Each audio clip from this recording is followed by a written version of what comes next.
Hi അസ്സലാമു അലൈക്കും. ഇനി എങ്ങനെ നമുക്ക് കപ്പപ്പുട്ട് ഉണ്ടാക്കാം എന്നാണ് നോക്കുന്നത്. ആദ്യം നമ്മൾ കപ്പ ഉണക്കിക്കാണ്ട് എടുത്തിട്ടുണ്ട്. ഇനി അത് മിക്സിയിലിട്ട് നമുക്ക് പൊടിച്ചെടുക്കാം.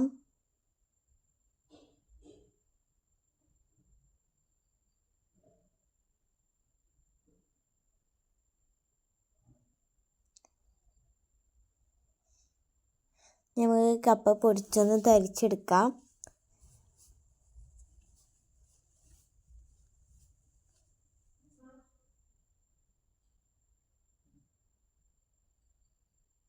ഇനി വെള്ളത്തിൽ ഉപ്പിടുക.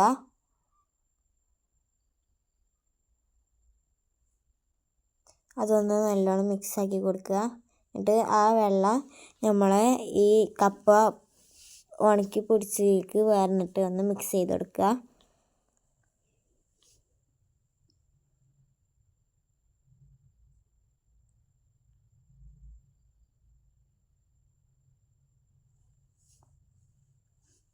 പാകത്തിന് വെള്ളം ഒഴിച്ച് റെഡിയാക്കി കൊടുക്കുക.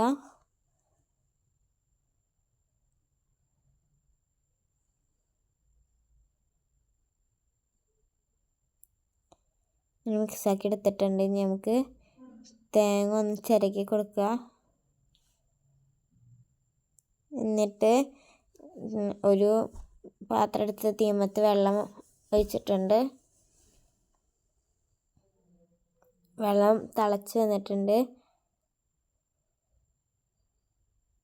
അതിൻ്റെ മേലെ ഒരു തുണി കെട്ടി വെക്കുന്നുണ്ട്.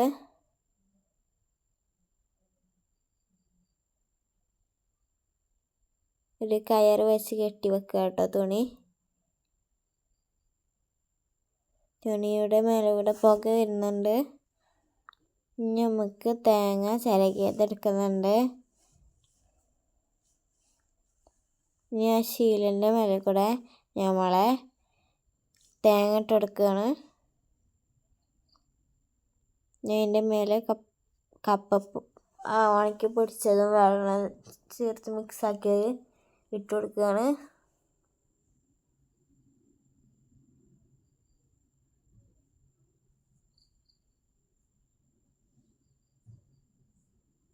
ഇനി അതിൻ്റെ മേലെ കൂടി കുറച്ച് തേങ്ങ ഇട്ട് കൊടുക്കുകയാണ്.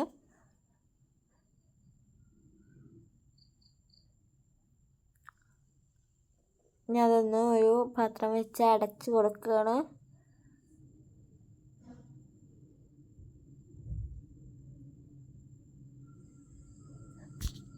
ഇനി നല്ലോണം ഇളക്കി കൊടുക്കുക.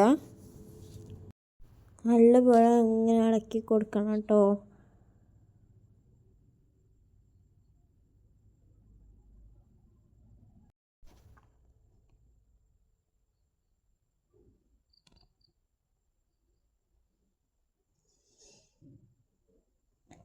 ഇതിൻ്റെ മേലെ കൂടെ കുറച്ച് തേങ്ങ പൊടി ഇട്ട് കൊടുക്കുന്നുണ്ട്.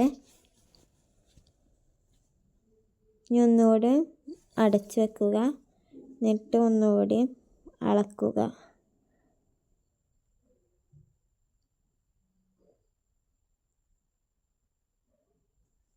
ശീലമ ഒട്ടാത്ത രീതിക്ക് ഇളക്കിയെടുക്കണം.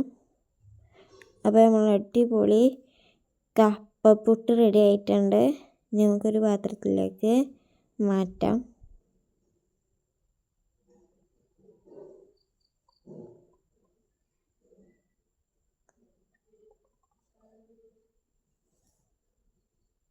നല്ല ടേസ്റ്റ് ഉണ്ട്. എല്ലാവരും ട്രൈ ചെയ്യണം കേട്ടോ. നല്ല ടേസ്റ്റ്. സാധാ പുട്ടില്ലാതെ നല്ല ടേസ്റ്റ് ഉണ്ട്. അപ്പോൾ എല്ലാവരും ട്രൈ ചെയ്യണം. അടുത്ത വീഡിയോയിൽ കാണാം. Tata bye, see U.